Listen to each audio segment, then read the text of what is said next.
오늘 하나님께서 우리에게 주신 말씀은 사도행전 11장입니다.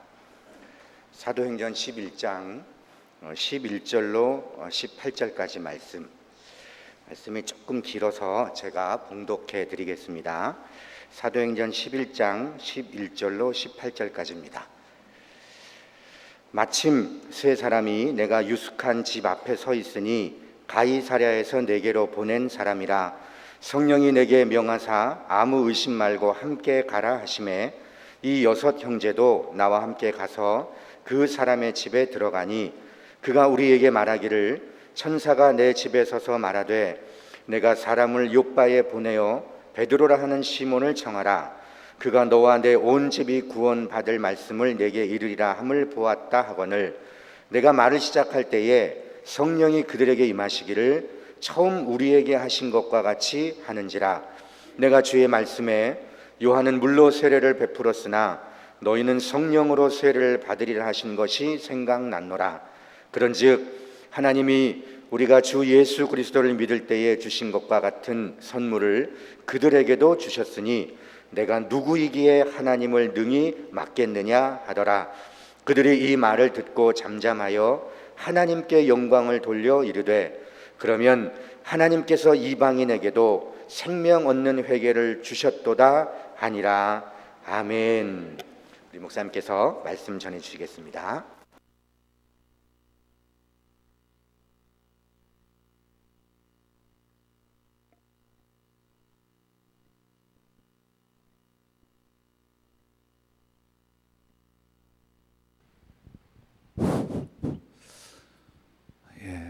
날씨가 매우 덥습니다.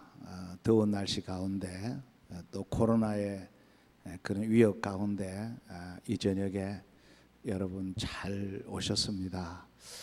6일부터 이제 4단계가 되지요. 4단계로 접어듭니다. 예배도 그렇고 여러 가지 참 염려되는 부분들이 많이 있습니다. 위에서 기도해 주시기를 바랍니다. 계속해서 베드로의 선교 보고에 대해서 말씀을 드리도록 하겠습니다. 베드로가 이방 지역에 선교를 마치고 이제 예루살렘 교회에 와서 선교 보고를 했죠. 선교 보고를 했습니다. 선교 보고를 할 때에 이 베드로가 이방인과 식사를 했다 하는 문제 때문에 예루살렘 교회로부터 많은 비판을 받게 되었죠. 그래서 예루살렘 교회가 큰 논쟁이 벌어졌습니다. 자, 이렇게 논쟁이 벌어질 때에 베드로는 그 이방인에게 복음을 전한 상황을 설명을 하는 겁니다. 그 상황 설명에 있어서 제가 제일 먼저 설명한 것이 뭐냐 하면은 환상을 보았다는 거죠. 환상을 보았다. 그걸 이제 상황 설명에서 말씀을 드리는 겁니다. 그리고 나서 이제 오늘 드리는 말씀은 뭐냐? 그 이방인들에게 복음을 전한 그 이유는 성령님의 사역이었다. 내가 한 것이 아니라 성령님이 하셨다. 성령님이 사역하셨다 하는 것을 이제 오늘 보고를 드리는 말씀입니다. 자, 이 성령님이 하셨다 하는 것을 하면서 제일 먼저 하시는 말씀이 뭐냐면은 바로 우연이 아니었다는 겁니다. 우연이 아니었다. 성령이 역사하는 거죠. 그래서 여러분 성령이 역사하면서 사탄도 같이 역사하죠. 우연이 아니었다. 이 말씀을 드리고 그 다음에 두 번째는 뭐라고 하느냐 하면은 성령이 주도적으로 일하셨다. 내가 이렇게 이방인들에게 복음을 전했지만은 사실 뒤돌아보니까 성령님이 하셨다. 이걸 이제 보고를 하는 겁니다. 성령의 사역이었다. 이걸 말씀을 드리고 세 번째는 뭐냐? 세 번째는 이 사역의 주체가 누구냐? 하나님이었다는 거예요. 하나님이 나를 그곳으로 보내고 하나님이 일하셨지 내가 한 것이 아니다. 이렇게 이제 선교 보고를 하게 되는 겁니다. 이것이 이제 오늘까지 주시는 말씀의 내용이에요. 그래서 이 말씀을 이제 조금 구체적으로 말씀을 드리도록 하겠습니다. 지난주에 베드로가 이방인에게 복음을 전한 상황 설명은 바로 환상에 대해서 말씀드렸죠. 환상을 본 것을 쭉 말씀을 드렸습니다. 자, 그러면서 비난과 비판에 대해서 또한 말씀을 드렸죠. 그 4절을 한번 같이 읽어보겠습니다. 베드로가 그들에게 이 일을 차례로 설명하여, 베드로가 이제 그 환상을 본 것을 차례로 설명을 하지요. 성령님의 역사는 매우 민감합니다. 그래서 이 환상을 언제 보았느냐? 기도 중에 환상을 보았다. 이걸 말하는 거죠. 성령님은 아주 민감한데 기도 중에 바로 이 환상을 본 겁니다. 그리고 성령님은 매우 구체적입니다. 그래서 베드로가 보고한 내용을 들어보면은 그 하늘에서의 바구니가 내려오지요. 근데 3번 반복이 되었다는 거예요. 3번이나 반복되었다. 그리고 얼마나 구체적이냐면은 베드로와 고넬료가 동시에 보게 된 거지요. 그 말씀을 쭉 기록을 하고 있습니다. 그러면서 이제 성령님이 친히 일하신다. 고넬료가 사람을 보낸 것도 다 성령님이 하시는 일이었다 하는 것을 이제 지난 시간까지 말씀을 드리고, 이제 오늘은 이제 상황 설명 중에 성령의 사역이에요. 성령이 하신 것을 쭉 보고를 하는 겁니다. 그 말씀을 이제 오늘 드리려고 합니다. 주의 일에는 이 주의 일뿐 아니라 세상의 모든 일은 우연은 없습니다. 우연은 하나도 없어요. 그래서 주의 일을 하려고 할 때는 반드시 성령의 역사가 있는가 하면은 사탄의 역사도 같이 있는 거예요. 그래서 무엇보다도 중요한 것은 주의 일을 할 때에 영안의 눈이 열려야 됩니다. 보는 안목이 있어야 된다 그 말이에요. 이게 성령의 역사인가, 이 마귀의 장난인가 하는 것을 분별할 수 있어야 되는 겁니다. 영적 안목이라 그러죠. 영안이라고 그럽니다. 자, 한번 넘겨보세요. 자, 오늘 우리가 읽은 11절 같이 한번 읽어보겠습니다. 마침 3사람이 내가 유숙한 집 앞에 서 있으니 가이사라에서 내게로 보낸 사람이라. 여러분, 지금 베드로가 그 선교 보고하면서 상황을 설명하는데, 내가 환상을 보고 난 뒤에 마침 3사람이 내가 유숙한 집 앞에 있었다. 가이사라에서 내게로 보낸 사람이 있다. 그래서 이 우연이 아니라는 거예요. 자, 그 다음 한번 보십시다. 요나서 1장 3절도 잘 아는 말씀이죠. 같이 읽습니다. 그러나 요나가 여호와의 얼굴을 피하려고 일어나 다시스로 도망하려 하여 욥바로 내려갔더니 마침 다시스로 가는 배를 만난지라. 여호와의 얼굴을 피하여 그들과 함께 다시스로 가려고 배삭을 주고 배에 올랐더라. 거기에 11절은 성령의 역사지요. 마침 그 환상이 끝나고 나서 마침 가이사랴에서 고넬료가 사람을 보냈다는 거예요. 이거 성령의 역사라는 거예요. 근데 요나가, 그 아미떼 아들 요나가 하나님의 말씀을 듣고 그 들은 후에 도망가려고 하니까 마침 다시스로 가는 배가 준비되었다는 거예요. 이건 사탄의 역사지요. 그래서 여러분, 은혜 받고 나면은 항상 마침 성령이 준비한 것도 있고 마침 사탄이 준비한 것도 있어요. 그래서 은혜 받고 나면은 어떤 데는 꼭 누가 속을 뒤집는 경우도 있죠. 이거는 마침 사탄이 준비해 놓은 거예요. 이걸 우리가 분별할 수 있어야 된다 그 말이에요. 넘겨보세요. 자, 마가복음 6장 21절 같이 읽습니다. 마침 기회가 좋은 날이 왔으니 곧 헤롯이 자기 생일에 대신들과 천부자들과 갈릴리의 귀인들로 더불어 잔치할세. 이 헤롯 왕이 이제 요한을 죽이려고 했죠. 이걸 죽이려고는 마침 이제 생일이 됐다는 거예요. 그 기회를 잡은 거예요. 이 전부 사탄의 역사라는 겁니다. 우연이 아니라는 겁니다. 자, 그 다음에 10장 누가복음 10장 31절 같이 있습니다. 마침 한 제사장이 그 길로 내려가다가 그를 보고 피하여 지나가고, 강도 만난 그지요. 엠마오로 내려가는 강도 만난 예루살렘에서 내려가다가 강도 만난 자를 만났잖아요. 그래서 마침 하필이면 내가 보는 앞에서 왜 강도를 만난 자가 피를 흘리고 있었느냐 그 말이에요. 그 다음에 또 119편을 읽어보십시다. 시편 119편 18절 같이 있습니다. 내 눈을 열어서 주의 율법에서 놀라운 것을 보게 하소서. 그래서 우리에게 마침 일어나는 일들을 볼 때에 이것이 지금 사탄이 장난인가 성령의 역사인가 하는 것을 우리는 꼭 기억해야 된다는 거예요. 이걸 볼 수 있어야 된다는 거예요. 내가 정말로 교회를 가고 싶고 말씀 들으려고 하는데 마침 친한 친구가 찾아오는 경우도 있고요. 이건 다시스로 가는 배예요. 내가 정말 나도 선교하고 구제하고 싶다고 하는데 마침 선교사가 어디 누군가가 지금 배고픈 사람이 있다고 좀 기도해 달라고 하는 경우는 그건 성령의 역사라는 거예요. 여러분 마침 이걸 분별할 수 있어야 된다는 거예요. 이걸 분별하지 못하면 시험에 들고 또 주의 일을 하지 못하는 거예요. 그래서 내 눈을 열어서 주의 율법에서 놀라운 것을 보게 하소서.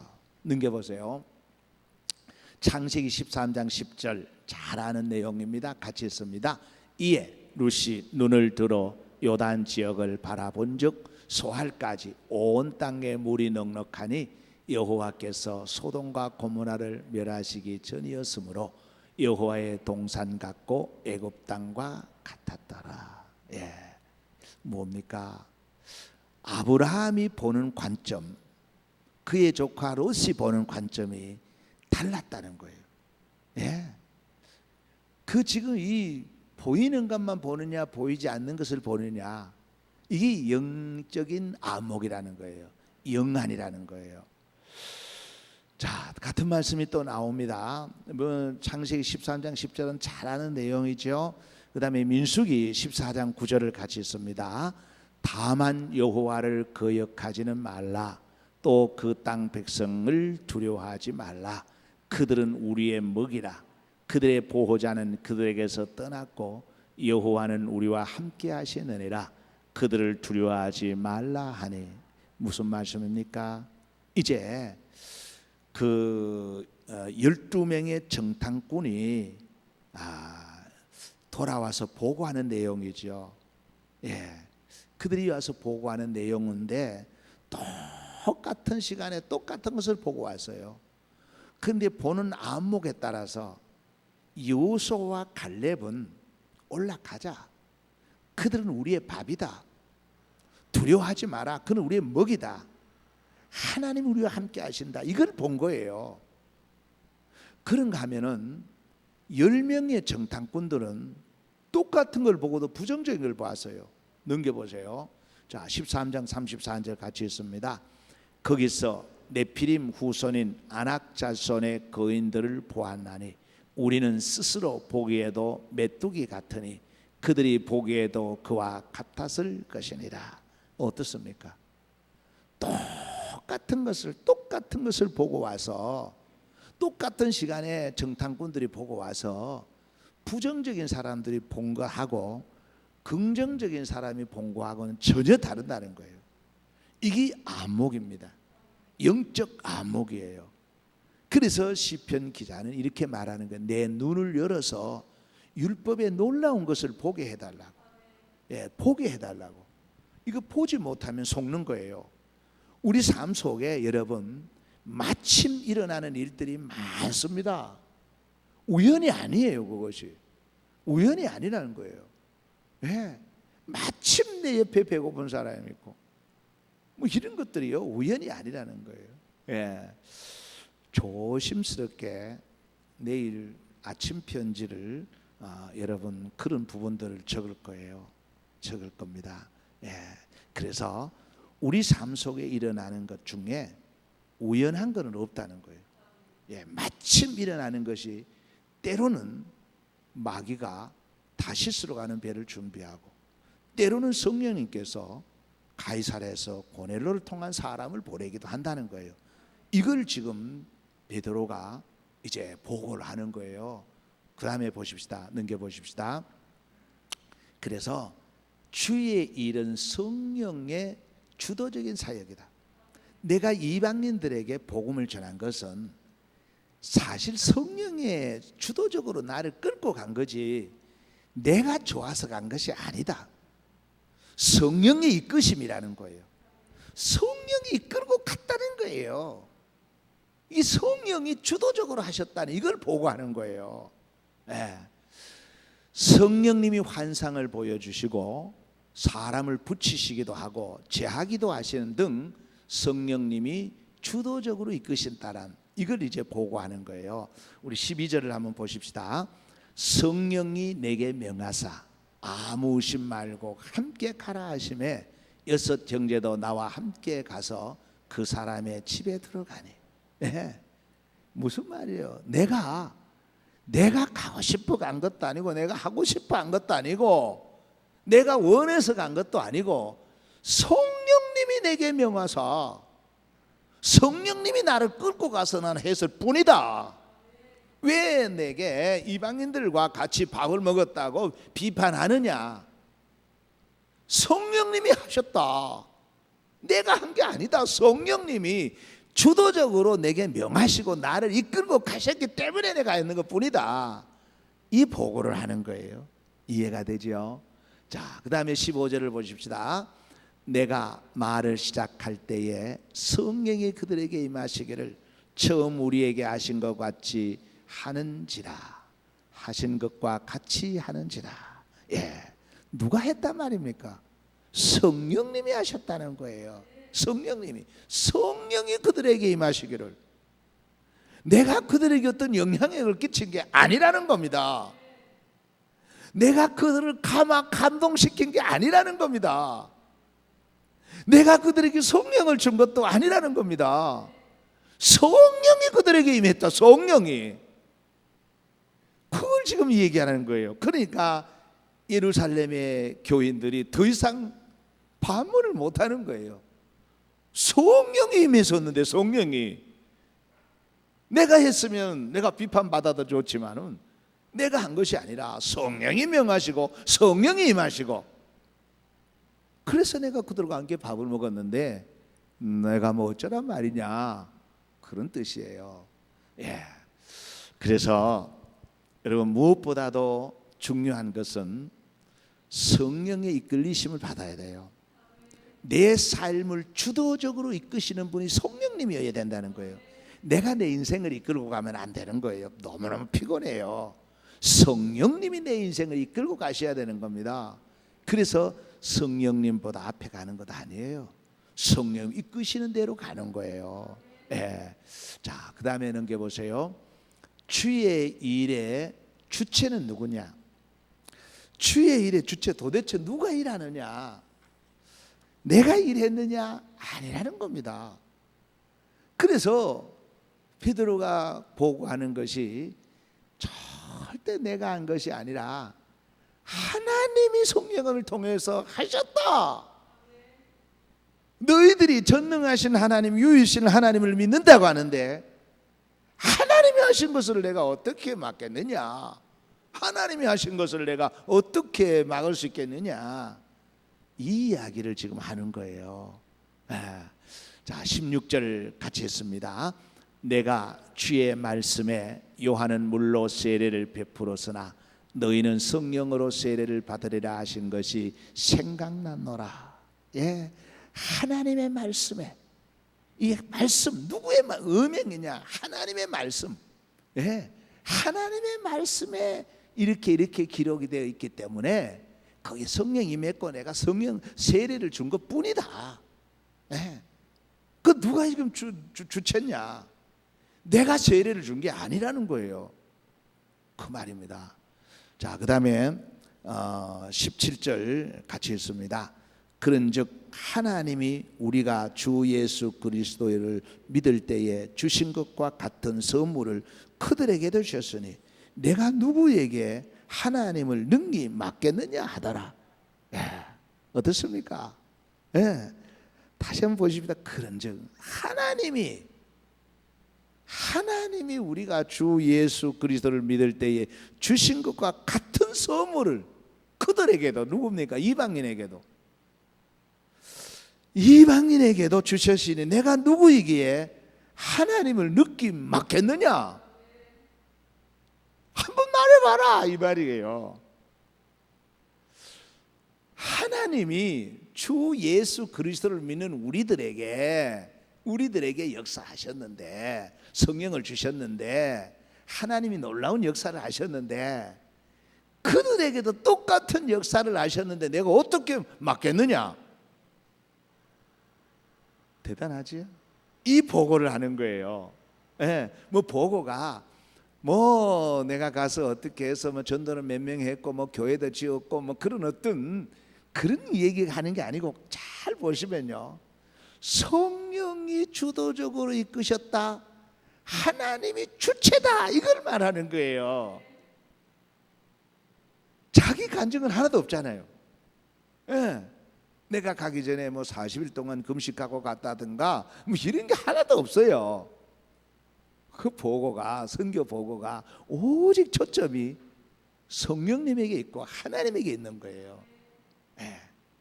이것이 바로 믿음의 사람의 선교 보고예요. 그리고 또한 간증이죠. 예, 참 대단히 중요한 말이죠. 17절 우리 다시 한번 읽어볼까요?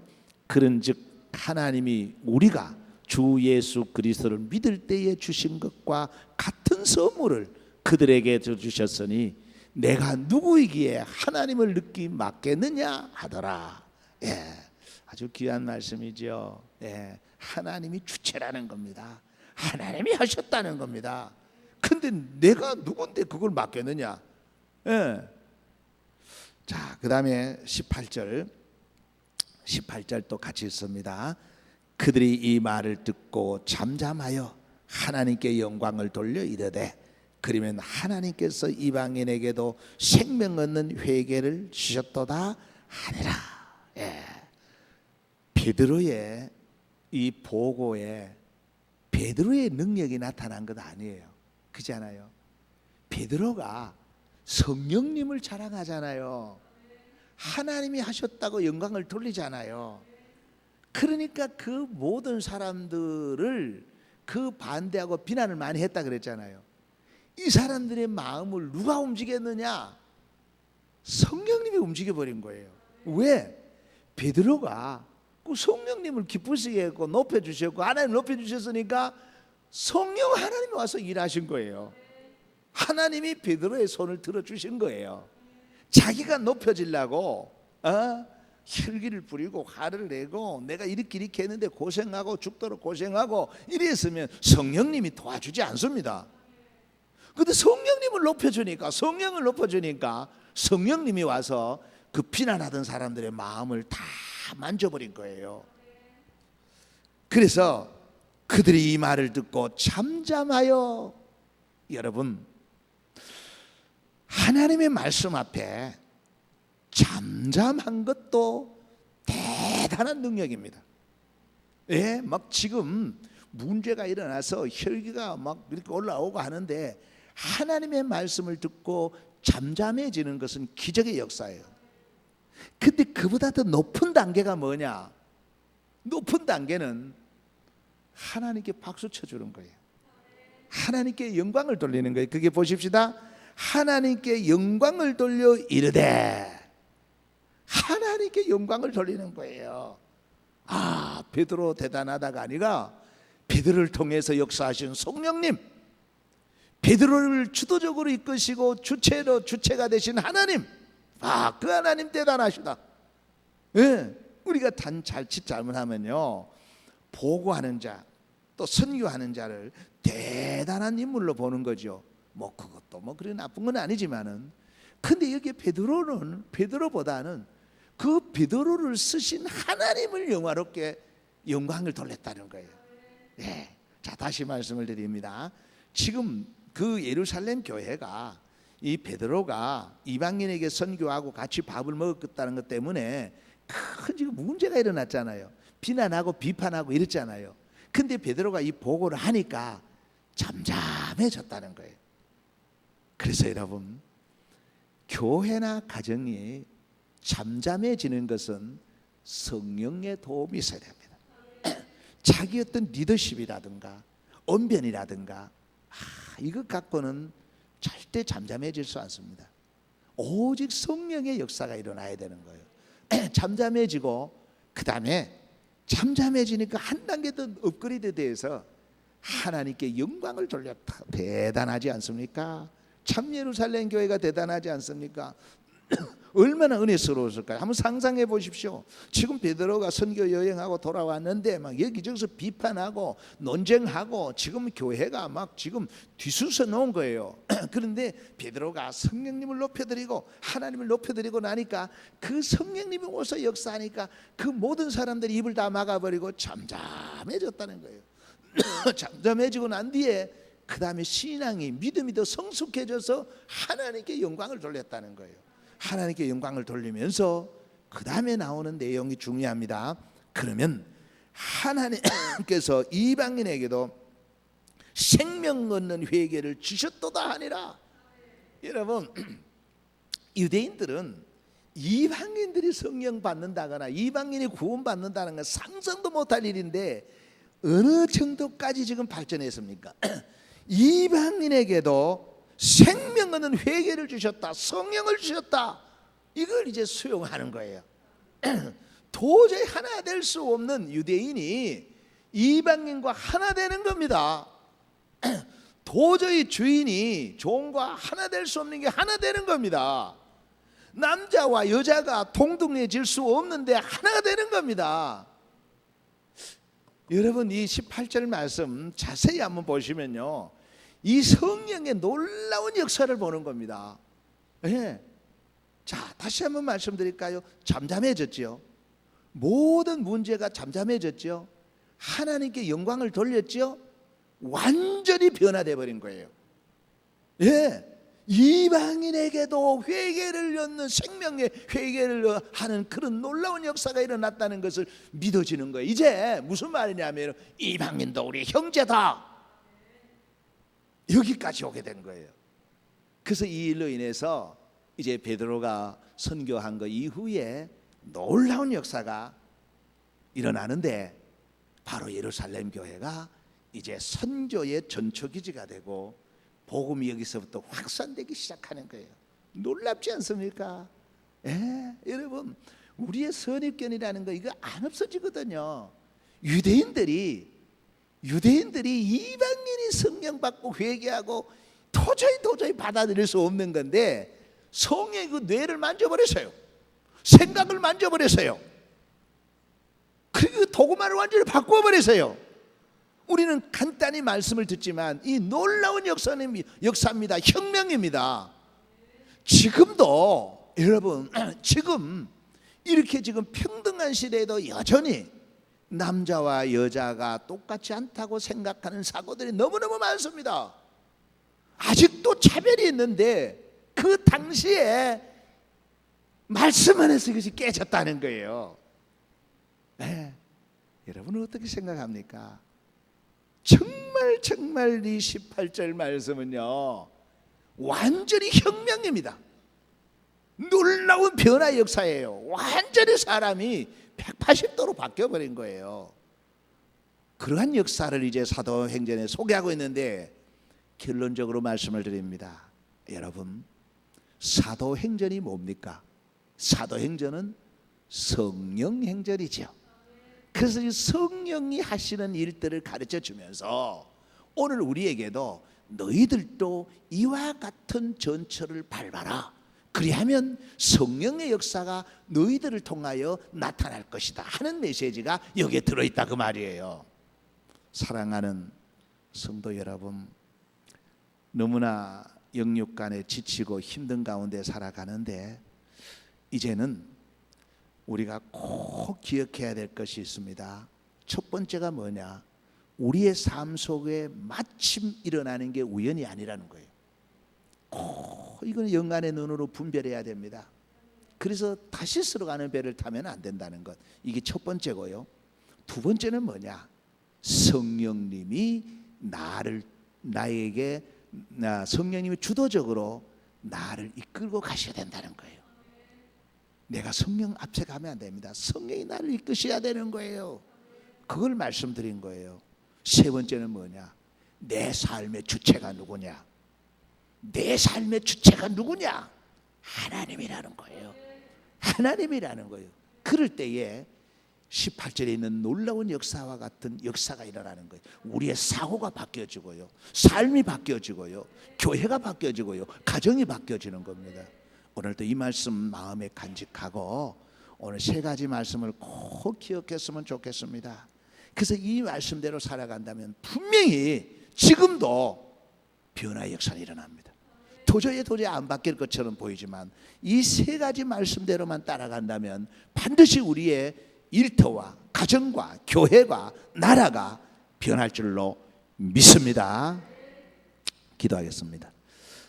존귀하신 아버지, 여러 가지로 어려운 가운데 힘든 가운데 있지만 오늘도 우리 교회의 그루터기가 되어서 아버지 앞에 예배하는 사랑하는 우리 모든 지체들 위해 크신 은혜와 은총과 긍휼을 베풀어 주시옵기를 간절히 원하옵나이다. 아버지, 우리의 눈을 열어 주옵소서. 마침 일어나는 일들이 성령의 역사인지 사탄의 역사인지 깨달아 알게 하여 주옵소서. 아버지 하나님, 기도합니다. 간구합니다. 우리 삶을 이제부터 성령이 이끌어 주옵소서. 이끌리심을 받게 하여 주옵소서. 성령님이 주도적으로 우리 인생을 이끌어 주시옵기를 간절히 원하옵나이다. 존귀하신 아버지, 내 삶의 주인은, 내 인생의 주체는 내가 아니고 하나님이심을 고백합니다. 아버지 하나님, 이러한 고백과 함께 살아가는 우리 모든 성도들에게 성령이 역사하실 줄로 믿습니다. 놀라운 역사가 일어날 줄로 믿습니다. 그리해서 가정과 일터와 교회가 나라가 변화되게 하여 주옵소서. 아버지 하나님, 특별히 간구하옵기는 우리 지체들 중에 몸이 불편한 분들이 계십니다. 주님의 피 묻은 손으로 만져주옵시고 안수하여 주시고 치료의 광선을 발하시어 위안가서 나온 송아지처럼 다시 뛰게 하여 주옵소서. 특별히 이 코로나 위협에서 우리를 건지시고 보호하여 주옵소서. 믿음에 믿음을 더하여 주시고 또한 경제적으로 어려움을 겪고 있는 분들에게 하나님 하늘 문을 열어 주옵소서. 메마른 땅, 황량한 땅, 이 광야가 에덴 동산이 되게 하여 주시고 여호와의 동산같이 되게 하여 주시고 그리해서 그로 인해서 하나님께 영광을 돌리게 하여 주옵소서. 오늘 예배를 마치고 돌아갑니다.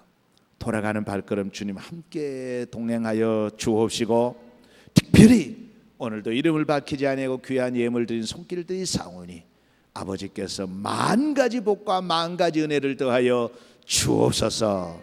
감사를 드리며 예수 그리스도의 이름으로 기도하옵나이다. 아멘. 이제는 우리 구주 예수 그리스도의 은혜와 하나님의 크고 놀라우신 사랑과 성령님의 감화, 감동, 교통, 충만하심이 이제부터 영원 무궁토록 함께 하시기를 축원하옵나이다. 아멘.